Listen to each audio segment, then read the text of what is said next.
A £1 driver. Is it any good? Who should be using it? How far does it go?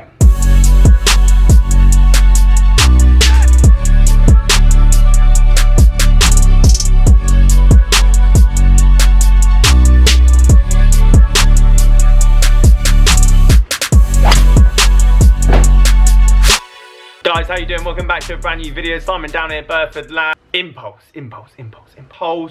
Driver. The club that I used when me and James went down to the recycling centre in Exeter and then had a 9-hole match. And I was awful throughout that match. But the one part of my game that wasn't that bad was my driving. I actually hit this pretty well, and that's today's video topic. What is good about this driver, and then obviously what is very bad. And quickly, if you're new to the channel and you haven't already subscribed, then please do so. That would be fantastic. Now, before we get to obviously look at some numbers and seeing the ball speed and how far this goes and launch and spin, I do want to talk about it on the course, because let's be honest, that's where you play golf, out on the golf course. Therefore, how does it perform out in the elements? This was the strongest part of my game of the day. Now, don't get me wrong, how much short game have I practiced this year? Hardly any. How many times have I practiced my driving for the long drive next year? A lot. So you'd like to think my driving is pretty good with whatever club I put in my hand. That being said, I hit pretty much 4 out of 5 fairways with this driver, and there's one reason why that is. Spin is our friend when we're trying to find a fairway or eradicate those really bad shots. Now, the amount of times I hear people tell me, Simon, I can't hit my driver, but I can hit my 3-wood, it's because the spin. You're hitting down on the ball too much. You need that spin to basically get the ball up in the air. As well as that, it's probably coming out with better launch conditions because of that added loft. Therefore, this is why I was so consistent with this, because old school drivers are shorter. They're about 43 inches long. I haven't measured this, but it feels about 43 inches long. Standard drivers, 45. Yes, more club head speed, but less accuracy. Smaller head design. Again, trying to find the middle of the club face, that's all you got to focus on. Therefore, I'm more likely to hit it out the middle. And spin. This is going to spin a lot. So, even though this is a driver, and drivers going back 15, 20 years are basically 3-woods, whereas now today's modern drivers, you're going to get longer distance, you're going to get higher launch, you're going to get lower spin, but the bad shots you're going to struggle more with. Therefore, that is why if you are one of those players that hits 3-wood pretty much everywhere, it's down to the impact factors of you not being able to get on with a more modern day driver, that lower spin, higher launch. Now, one of the biggest flaws with this driver is the grip is awful, because it's been basically sat outside for 15 years. So if you're a beginner and you get given a new driver, key it a lot, because you need some kind of friction to hold on to it, as you are going to be gripping the club tight anyway. You need some kind of friction that's going to hold the golf club. So if you get given a slippery grip, i.e. something that's going to fall out your hand, you're going to grip it even tighter, which is going to restrict your wrist movement. It's just not great for a beginner golfer. So just key it. Again, it's basically worthless to grip anyway. Try and get any kind of friction you can on it. But realistically, when you go and spend, I don't know, 60, 70 pounds on a new set of golf clubs, second hand or whatever, they'll have some grips that have some kind of friction on it. Okay, 5 drives in a row. Let's see the consistency, the distance and everything else.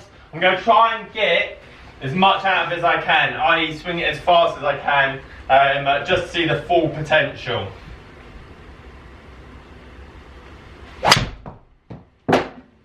Tell you what, I can't hit it much better than that. That is literally on the button. That's big. I mean, that's, like, let's be honest, for a 3-wood, that's big. I mean, this is 166 ball speed, spin rate tiny bit high, and I think that's probably what's going to kill the distance. But, I mean, are you going to take that on a golf course? Yeah.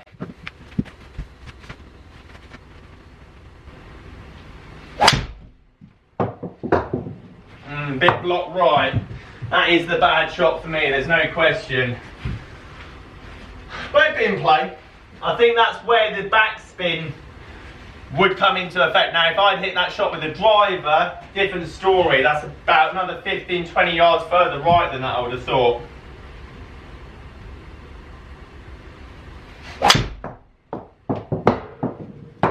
Again, similar story. But we're playing, we're in the fairway, maybe semi-rough. 166, again, ball speed. Bearing in mind, this is obviously a lot shorter in length than a modern day driver, 2 inches. So club head speed naturally is going to be slower, as well as you'd like to think some kind of technology over the last 15 years or so, 20 years, is obviously going to help that ball speed of the club face.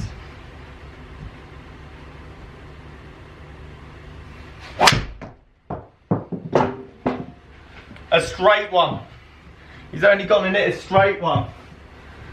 Can we get to that 300-yard mark? Oh, that's not far off. That is not far off. 296. So you can see, even though that was slightly slower ball speed, I'll try and get you some numbers. 3,000 that one was. So still quite high for a driver. Ball speed was slower than the other 3 drives that have gone further, mainly because that spin rate was better. But again, 295 out on the golf course, £1 golf club. Yes, I've been playing 10 years. Yes, I've had a lot of lessons. Yes, I've grinded a lot. But, I mean, that's not bad consistency. I just need a new grip. Okay, we're going for it. This is the one, 300 yards. We're going to see if we can get a 170 ball speed out of it. See if this one can get up there.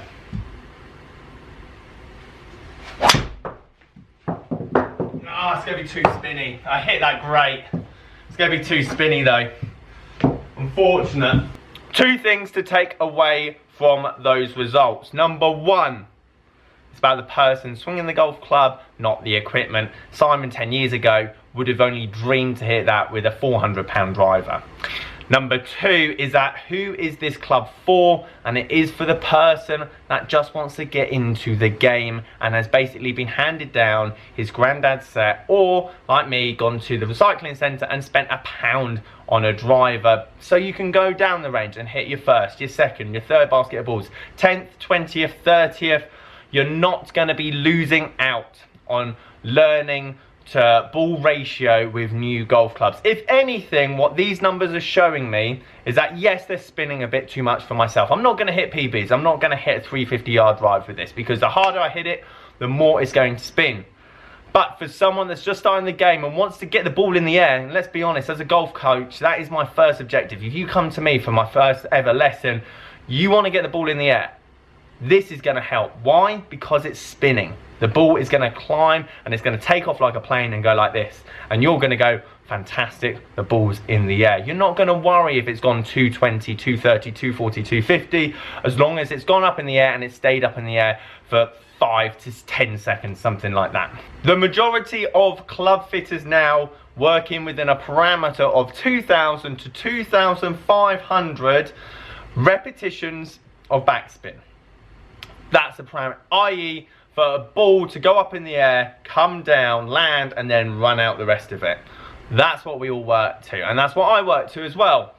However, if you spin your old driver about 3,500, 4,000, yes, you're going to lose distance. You're not going to hit your personal best, but it means that on the ones that you hit a bit heely, a bit low, maybe hit down on it, squirt one out to the right, block one to the left, it's not going to be as bad, and you're going to be in play a lot more often because that backspin is swallowing your mistake. Therefore, when you get out on the golf course, all you're thinking is, I'm in the trees more. Yes, I might be 20, 30 yards down there with my new custom fit 450-pound driver, but I'm in the trees 40% more of the time because all of a sudden that backspin is not swallowing the side spin. Better players, your low handicap figure players, or just people that are consistent with their driver, are going to gain distance and shots off their handicap from a modern day driver because of that average distance. However, if your average distance is in the trees, the rough, the gauze, the heather, the water, whatever you want to call it, that's not going to help. And you're going to look at your new driver going, well, this is rubbish. Whereas you look at your old driver, all of a sudden it's spinning a bit more. It's making you land in the fairways more. This driver here helps me land in the fairways. Those block shots, 3 of them off to the right hand side, I can guarantee you with a new driver spinning at about 2,000, that's going to be another 20 yards to the right. If I'm hitting it 300 yards, that's going to be another 20 yards to the right, and that 20 yards could be the difference between me having a shot into the green and not having a shot into the green. So in summary, distance sells. There's no question about it. If you come to a driver fit with me and I gain you 20, 30 yards, you are going to be very happy. But for myself, I always say to people that come for a club fit, I want to make sure that yes, you're hitting it 20, 30 yards further, but are you hitting it in the right direction and on a consistent basis? I'm going to very easily sell someone a new driver compared to this bad boy, but if I'm not saving any shots when they're on the golf course, then what is the purpose of it? So all I want you to bear in mind is when you're buying a new club or a new driver, or if you're getting on well with your 3-wood, which is basically what this is the reason why. Because your swing mechanics, especially for a drive, are too inconsistent, and that club face is either too open or too closed the majority of the time. Hence your bad shots are only going to get worse with newer technology. Guys, thank you ever so much for watching. As always, if you like this video, leave it a like, subscribe if you are new. Catch you guys later.